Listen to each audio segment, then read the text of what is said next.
नमस्कार श्रोताओं, आज के पॉडकास्ट में आप सभी का स्वागत है। तो आज की कहानी का शीर्षक है चालाक व्यापारी। एक व्यापारी अकबर के समय में बिजनेस करता था। महाराणा प्रताप से लड़ाई की वजह से अकबर कंगाल हो गया और व्यापारी से कुछ सहायता मांगी। व्यापारी ने अपना सब धन अकबर को दे दिया। तब अकबर ने उससे पूछा कि तुमने इतना धन कैसे कमाया, सच सच बताओ, नहीं तो तुम्हें फांसी दे दूंगा। व्यापारी बोला, जहाँ पना मैंने ये सारा धन चोरी और मिलावट से कमाया है। तो ये सुनकर अकबर ने बीरबल से सलाह करके व्यापारी को घोड़ों के अस्तबल में लीद साफ करने की सजा सुनाई। लीद साफ करना यानी कि उनका मल साफ करना। व्यापारी वहाँ काम करने लगा। 2 साल बाद फिर अकबर लड़ाई में कंगाल हो गया तो बीरबल से पूछा कि अब धन की व्यवस्था कौन करेगा। बीरबल ने कहा, बादशाह, उस व्यापारी से बात करने से समस्या का समाधान हो सकता है। तब अकबर ने फिर व्यापारी को बुलाकर अपनी परेशानी बताई तो व्यापारी ने फिर बहुत सारा धन अकबर को दे दिया। अकबर ने पूछा कि तुम तो अस्तबल में काम करते हो, फिर तुम्हारे पास इतना धन कहाँ से आया, सच सच बताओ, नहीं तो तुम्हें सजा मिलेगी। व्यापारी ने कहा, ये धन मैंने आपके आदमी जो घोड़ों की देखभाल करते हैं उनसे ये कहकर रिश्वत में लिया है कि घोड़े आजकल लीद कम कर रहे हैं। इसकी शिकायत बादशाह को करूंगा क्योंकि तुम घोड़ों को पूरी खुराक नहीं देते हो और पैसा खजाने से पूरा उठाते हो। गालिब कहते हैं ना, जिस तरह का किसी में हो कमाल अच्छा है साहब।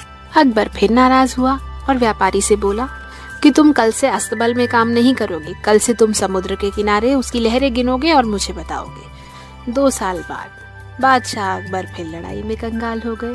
चारों तरफ धन का अभाव था, किसी के पास धन नहीं। बीरबल और अकबर दोनों का दिमाग चौपट हो गया, माथा चौपट हो गया। अचानक बीरबल को व्यापारी की याद आई। बादशाह, आखिरी उम्मीद व्यापारी दिखता है, आपकी इजाजत हो तो बात करूं। बादशाह का गुरूर काफूर हो गया, किस मुंह से बात करे। 2 बार सजा दे चुके हैं और मदद भी उसी ने की है। कहते हैं ना, गुणी व्यक्ति को आता देखकर प्रसन्न होना चाहिए और आदर करना चाहिए।